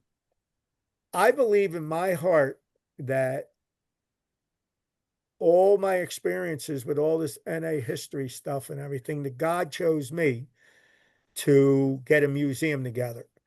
I really believe that in my heart. And so we got a board of directors, we got a 501c3 nonprofit, and we were just going to do a concert in Philadelphia, September 13th, Saturday, September 13th, 2025. But we just postponed it last Thursday. We got to postpone it because we're not organized enough and we didn't have enough time to market it properly. Nobody even knows this, only my board of directors. And I only told one other person other than you guys. So you're usually the first one hearing it. But and I just got the thing today, how I got to post it on Facebook, from the board about that, we're postponing it. So unfortunately, but we were hoping to raise, a lot of money for that. We do have some money. And now we're talking about renting a property down in Florida. The museum is called Carry the Message Museum and Alano JFT Clubhouse. So we're going to do not just a history museum, because I talked to a bunch of historians and they said it's not going to sustain itself to pay the bills. You might sell a ticket for $50. That person might come one time and never come back. You know what I mean? But we chose Florida because that's where I want to retire. But it is also the recovery capital of our country. Iran's the recovery capital of the world, but our country, Florida, there's tons of rehabs, detoxes, halfway houses. People come there for conventions all over to get out of the cold in the winter. So we chose there, and we want to do it between Miami and Boca because Miami's too expensive, Boca's too expensive. We want to do it like Hallandale, Hollywood, Pompano. We want to do it like on the west side of 95 where it's cheaper. We're looking for donations. We're hoping maybe like a municipality has an old abandoned building that they got off of somebody for taxes, or someone died and left it and it's an eyesore and we want to get it and fix it all up. In our eyes, we want to do like 2 stories. On the first floor, we want to walk in the door and have the door like in the middle. So, building to the left and to the right, you walk in and there's going to be a snack bar with a coffee shop, and we'll make money that way. And to the right, there'll be meetings, small meetings, medium meetings, and larger meetings, all NA. And we'll have home groups there and rent out to them, and we'll have a couple bathrooms on that side. Then on the right side, we want to do a couple bathrooms. We want to do yoga, meditation, step writing for men and women. We want to do an arcade with pool tables, and where you put money in and do that. Then we want to have an art room where we teach art, and a music room where we teach music. We want to have a sports room. I'm big into sports, where we could watch different sports. And then on the second floor, we want to do like a room that'll seat like 100 to 250 people, depending on how many square foot we get the building. And we want to build a stage so we could have stand-up comics and speaker jams and um, things like that. Roll Tide. Now, No, that's Alabama. Roll Tide. I know what that is. So he's talking about Jalen Hurts, I'm sure, because he's the Super Bowl champion MVP. I'm an Eagles fan, big Eagles fan. So I had to throw that in there, Francis. Love you, buddy. Uh, so we want to do all this stuff, and have dances and, rent the place out for celebrations, maybe even weddings, recovery weddings, whatever, to raise funds and things like that. Then we want to have like live music up there. And then we want to do the museum where we have a hallway and we have benches in the middle that we rent out with, people's names on it, like somebody who passed away or whatever, and you change them every year. And then we want to do showcases. And in the showcases, we'll have like Jimmy Kay and some of his books and pictures of him and all that stuff. And then Greg Pierce and Bob Barrett and Joseph Proctor and Bo. I got stuff from all those people. And Dutch and all these different people that we want their legacies to carry on for in you know infinitely, for however long, hopefully way after I pass. But people sacrificed a lot to make NA what it is today for us to be free. And I love my freedom. That's why every time I see a guy who served in any um, form of the army or Marines, I always thank him and shake his hand. Thank you for my freedom, because it's important to me. Because one time I was in self bondage, in and out of prisons, and because I got clean through Narcotics Anonymous, I'm allowed to experience my freedom, and I love it. So I always do that. And anyway, it's and we want to do like an AI thing where there's an AI thing now that you can take somebody's voice from a recording and a picture of them, and you could put your voice in the recording and it'll change to their voice, and it'll capture their mouth moving and everything, and you can push a button. So I always use Dutch as an example. So Dutch got clean December 30th, 1972. He was on the world board. He helped write It Works How and Why. It took 10 years. He started this meeting, that he started the first meeting in New Jersey on on you know anyway, the recording will just tell you all information about him. And same with Jimmy, like when he died, his clean date, his birth date. And we want to do these little AI things. And then an important thing is we got a lot of old timers who are passing away, and they don't know what to do with their archives. Me and George were talking the other day. We have a friend, her name was Zena. She had archives, and she kept telling George, I'm going to get them to you, telling me. And she passed away, and we never know what happened to her archives. I contacted the family, but they never answered me. And God knows if they got thrown out in the trash or what happened to them. But with these old timers, if we get this museum going and they got, some substantial amount of archives, we could do a showcase on them, or, we could put the archives out. So after we do this hallway, we want to go into like a square room. And in the square room, we want to do the different 50 states of, how NA started there and like their archives of their different conventions and how meetings started and who was, the first uh, RSR or, whatever. And then we want to do a round room and we want to do the 146 countries that we're in with stuff all over the world. I've been to 20 different countries, but we got CJ, who's a world traveler. And sometimes when he goes to different countries, he grabs me some archives and bring them back. So I probably have like 30 or 40 different countries of stuff. So, that's our vision and what we want to do with this museum. And then when these old timers are ready to pass away, they'll know that it's in good hands and it's going. And there's also a thing I heard that they can donate the archives, but we don't keep them. But it's a long-term donation. I forget what it's called, but I just learned about that a couple of weeks ago. So it'll be a great spot for people to donate stuff. And you guys mentioned Page. I just found out where all Page's archives are, and I got the guy willing to sell me everything, even the book that he ripped up and slammed down on the WSO floor. I can get that Wow. first edition blue. So I just this guy just contacted me in the last week. So I'm supposed to meet him August 17th to go buy them.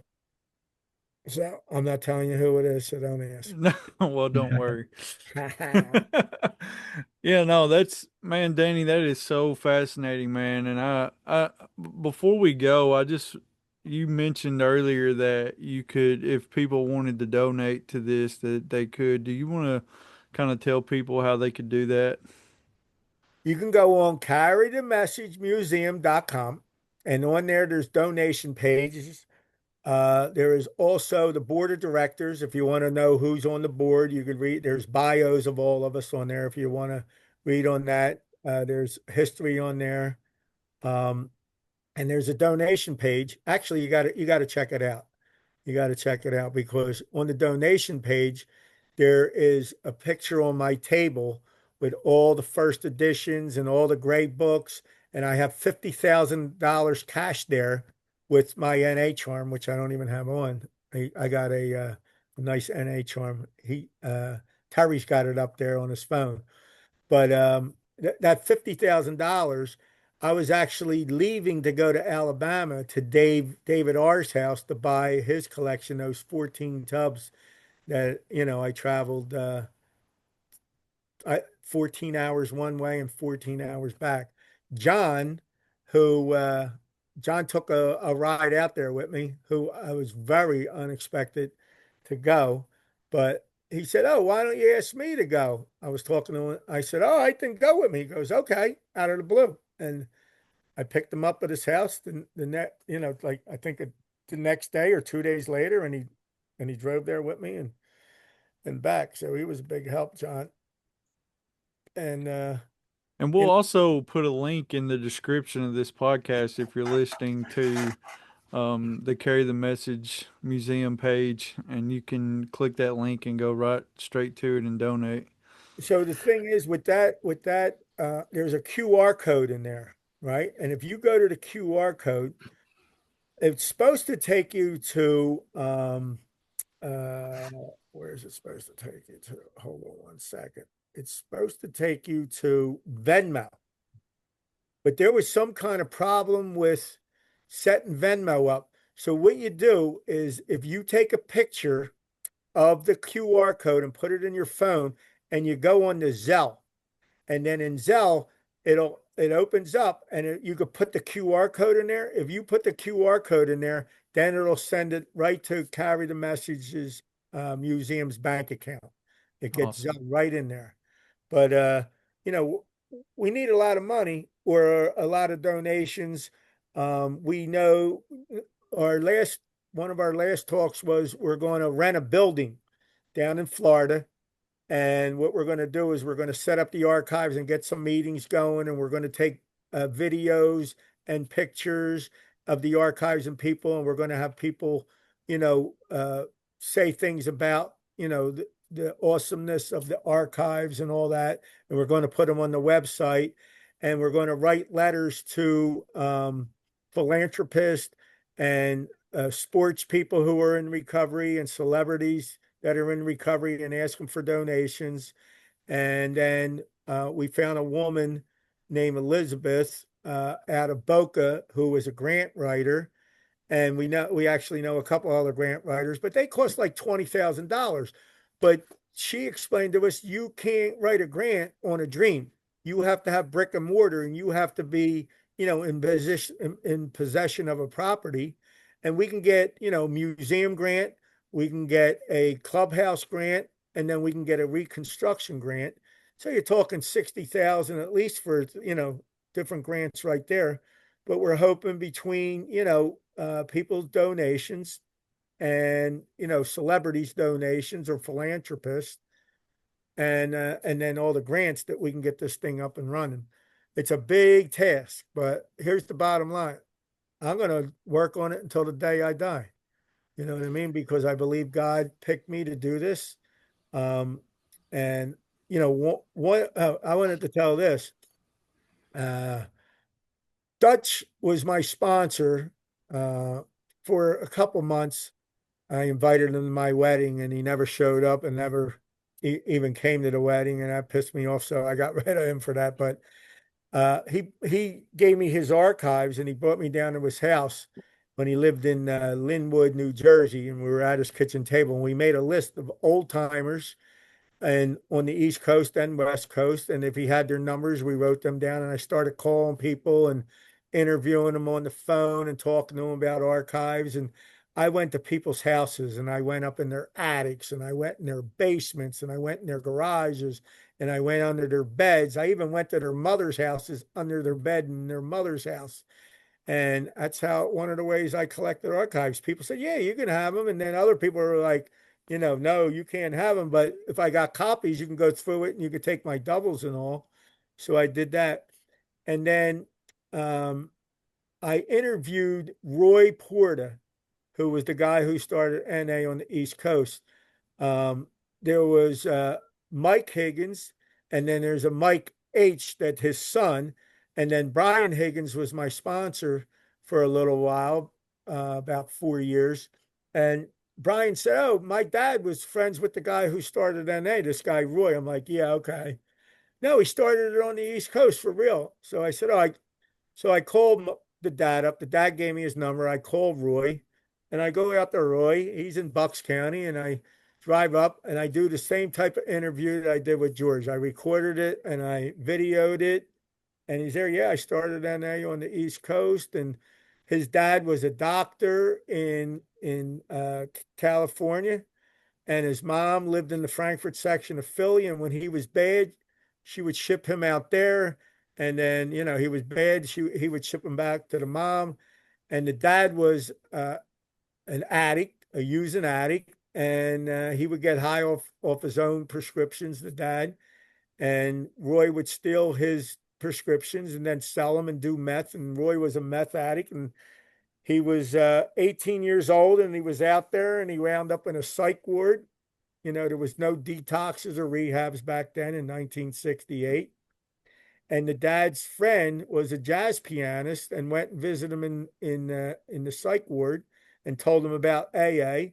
And then when he got out, he took him to an AA convention, and Jimmy K was there in a room, and he had white books. And they hit it off because Jimmy K lived in Philadelphia, and Roy had lived in Philadelphia, and he gave him white books and told him to come back to Philly and start it. And Roy had tried, and a sheriff chased him out of a part of New Jersey and said, "You can't start. No, we don't want no drug addicts around here." And so he went to a meeting in Flowertown, an AA meeting, and they threw him out because he was a drug addict. He was a speed freak, bouncing off the walls, sharing drugs and shooting drugs and shit. And this lady followed him out and told him, "Look, there's this clubhouse. There's this AA meeting down on Torresdale Avenue. It's called Young Men's. They deal with people like you. If you go there, they'll help you." So he goes there, and this place was raw, man. if you were detoxing, they handcuff you to the radiator and feed you till you came off your DTs and delirium tremors and detoxing from alcohol and drugs. And they had a wall with a tree on it. And after 90 days, they would put your name on there, and they put Roy, and they crossed it out, and they put drug addict and shit like that on the wall. I got a picture of that. And there was a guy named Dick Flanagan who had worked at Eagleville Hospital, and he befriended Dick. And Dick says, "Look, I'm going to take you up to Eagleville and introduce you to Dr. Ottenberg, who was the head physician at the time. He was the medical director." And he went up, and Roy drove up with Dick, and he's just coming off of speed, and he's telling the doctor, "Oh man, we're going to start an NA meeting here. You're not going to need your counselors or your therapist anymore. All we're going to need is the one room for the meeting." And Dr. Ottenberg got freaked out, and he threw him out. He said, "You ain't starting shit here." So on the way home, Dick had a good talk with him, and, "Look, you got to calm down, man. Take a Valium or something next time I take you up there." But he got him another interview, and Roy went up the second time with Dick. And Dick had learned a little bit more about Roy and his story and stuff. So they went up together, and Dr. Ottenberg let him start the first Narcotics Anonymous meeting in Eagleville Hospital in June of 1969. Eagleville Hospital had opened up for a tuberculosis center, but in 1968, they decided that they were going to start treating alcoholism and help alcoholics. But they actually taught you how to drink appropriately only on weekends. And you know how that turned out, right? It didn't turn out too good, but they did help addicts there. And Eagleville's still open.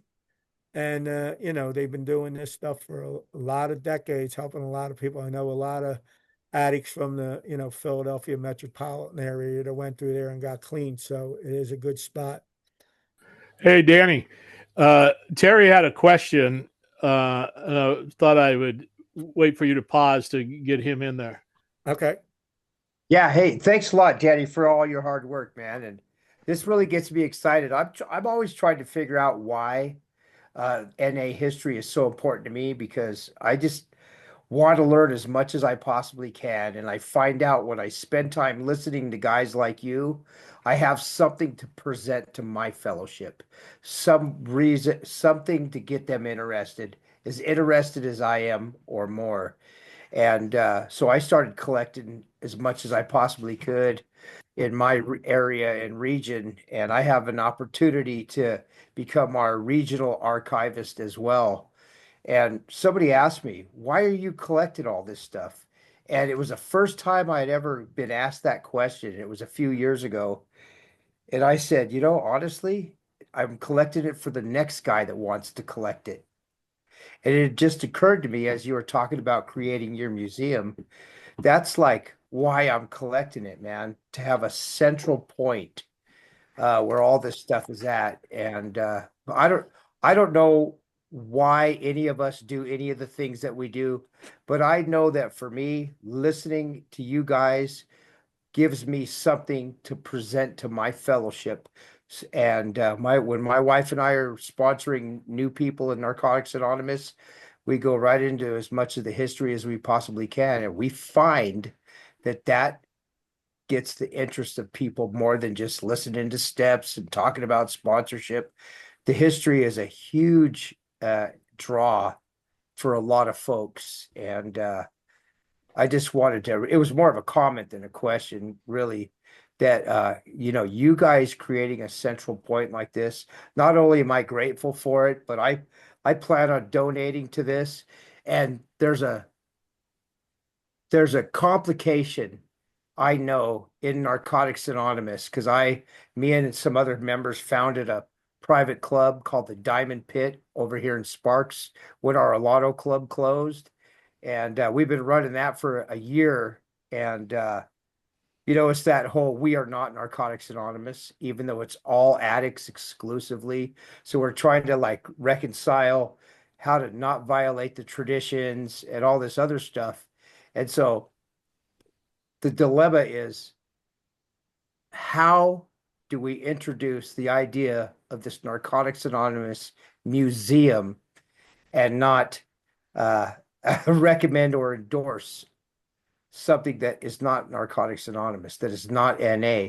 But we know in our hearts that it fucking is NA because you, brother, are NA, as am I, and as are the rest of us sitting here. And how do I bring it to meetings? How do I talk about that museum and not violate our traditions? That's all. That's all I Uh, wanted to I'm going mention. to tell you what I tell people. And Good. when we first decided we were going to put a board of directors together and start a museum, we actually had a list of names, like 15 of them, what we were going to call it. And we wanted to put NA in it or Narcotics Anonymous, and we wanted to use the symbol. So I know Anthony from Knowles, and yeah, right, it's on you. And I know Steve R, who's from Pittsburgh that works at Knowles. So I got Anthony's phone number. So I called Anthony. He answered the phone, and I told him what we want to do. And he said, "Look, it's not up to me. Write Knowles, and I'll give you their email." And I did, and I wrote him a nice thing saying, who I was, how long I'm clean, what I'm doing. I want to start an NA History Museum, and they never responded to this day. So I called them, and I called Steve because I'm closer to him, and I met them both, and I've talked to them both. But Steve said, "Listen, when you sent it, it came on the table. We discussed it for a couple minutes, but we put it to the side because we're dealing with Washington World Convention right now, which is a lot, and that's on our plate right now. And we're going to get back to it, but they never did. So by this time, we decided we were moving on without NA, the symbol, and all that. We're just going to move on and name it." Carry the message History Museum. It says history, but it don't say NA in it. And Alano, as you just mentioned, just JFT Clubhouse, Alano we got in from a guy from Tennessee who told us that if you put that in there, that back in the day it was strictly for AA members when they made money in AA and they wanted to donate to clubhouses, they would look into Alano and it would pop up, where they were. And now over the last like 15 years, now it's for addicts too. So it's for AA people and NA people that make money and they look for clubhouses where they could donate. So that's how the Alano got in there. But what I tell people is it's not NA, but it's for NA and for the predecessors of NA, the legacies of people to carry them on. But once we open up the clubhouse and we rent out meetings to members and they follow the traditions in those meetings, then it is Narcotics Anonymous. So it's not NA, but it's for NA, and one day it is going to be NA. That's what I tell them. And So that making it for NA, that's pretty much the key, I think. It's the yeah, same thing we're doing right here. Like this The podcast. Yeah. It's not NA, but all we talk about is NA. All of our guests are NA members. We're just not officially NA. and I tried to get in a Wharf Rats episode, and he's like, "That's not NA. We can't do that." so I want to tell you one of the reasons why I keep collecting, uh, because it gave me a purpose. And well, first I got the purpose of carrying the message, and that's the name of the museum, carry the message to newcomers, because it says it in our book, you only can keep what you have by giving it away. And I took that literally. And that turned into my new high. Like I used to like to turn people on to drugs for the first time and see how they act and get them all addicted so I could be their drug dealer and make money so I could take care of my habit.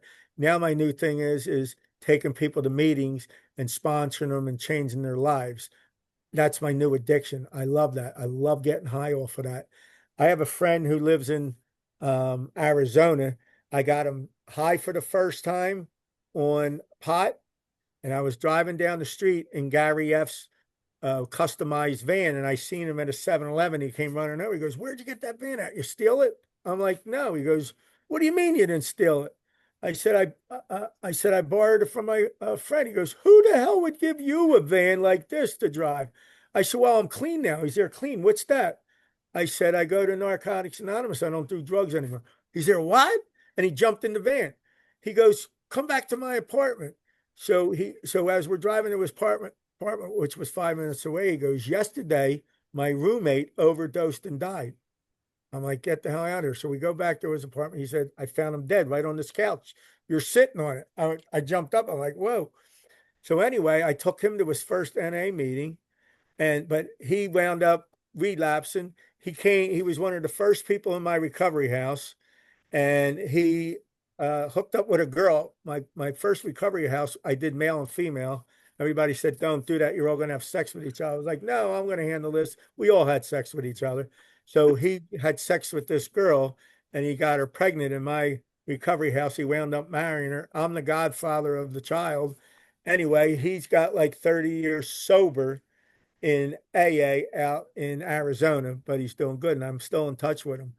But, anyway, it gives me a purpose of my freedom and carrying this message. But collecting these archives and doing this museum, it gives me a purpose too. You know what I mean? To get this done, not for me, for all of us, for people who ain't even born yet, that'll be interested in NA and want to go to this museum in Florida to get out of the cold and stop in there and see this awesome museum and awesome clubhouse that's going on where we're helping people, come from nothing to be something.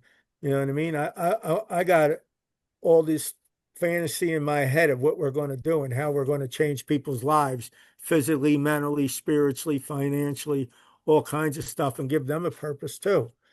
But I love it, man. And when I start, talking about NA history and if I get bummed out, I don't like to call myself depressed.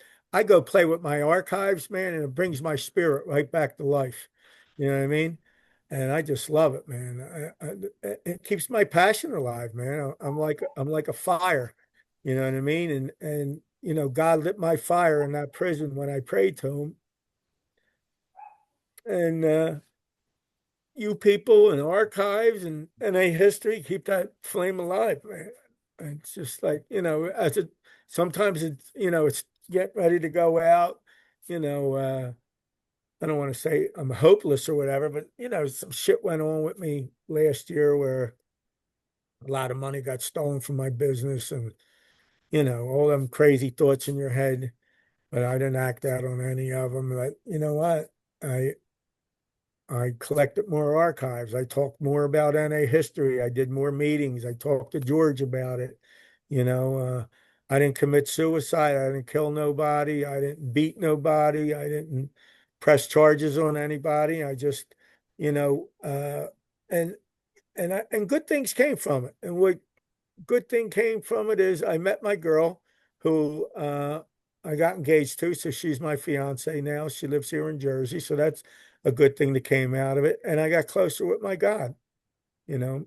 And so I look at the good things. I don't want to, but life's tough sometimes. You know what I mean? You get challenges, but and here's the other thing that I always like to say. I'm an NA historian, and whatever that label really is. But I'm more of an NA collector. But the NA historian collector can't get high, man. Because if I get high, then all the stuff that I said is bullshit. So that's helped me stay clean 39 years. You know what I mean? Which I honored and gives me integrity, as a man and a human being. So Awesome. Well, thank you so much, Danny. And before we wrap up, because we're right at the just about 2 hour mark, the last thing we usually ask our guests is, what's your message for the newcomer? Somebody who may be listening to this for the first time, wondering what all this shit means. If they made it to this point, what is your message to that person? you're in search of love and happiness and peace and serenity, and you can find that all here in Narcotics Anonymous. Um, the fellowship is awesome. Coming to meetings and conventions and the diners afterwards and, feeling our love and getting them NA hugs. But the program is the 12 steps and 12 traditions.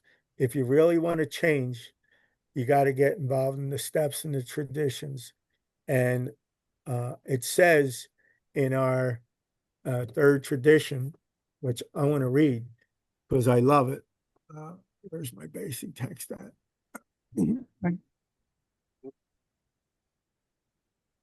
And this helps. I've read this to more moms because it helps moms too. Because when their kids use, they think that they raised their kids wrong and it's their fault and they're bad and whatever, but it's not. And this tradition really helps. Tradition 3, the only requirement for membership is the desire to stop using. Desire is the key word. Desire is the basis of our recovery. In our stories and in our experience of trying to carry the message of recovery to the addict who still suffers, one painful fact of life has emerged again and again. An addict who does not want to stop using will not stop using. They can be analyzed, counseled, reasoned with, prayed over, threatened, beaten, or locked up, but they will not stop until they want to stop. The only thing we ask of our members is that they have this desire. Without it, they are doomed. With it, miracles will happen. Mm. And I love reading that to the newcomer because if you don't do this, you're doomed. And if you do it, miracles are going to happen. We know what we got when we were using. We know what our life is right now, being abstinent or trying to be abstinent. And if we continue to do what we did, we're going to get what we got.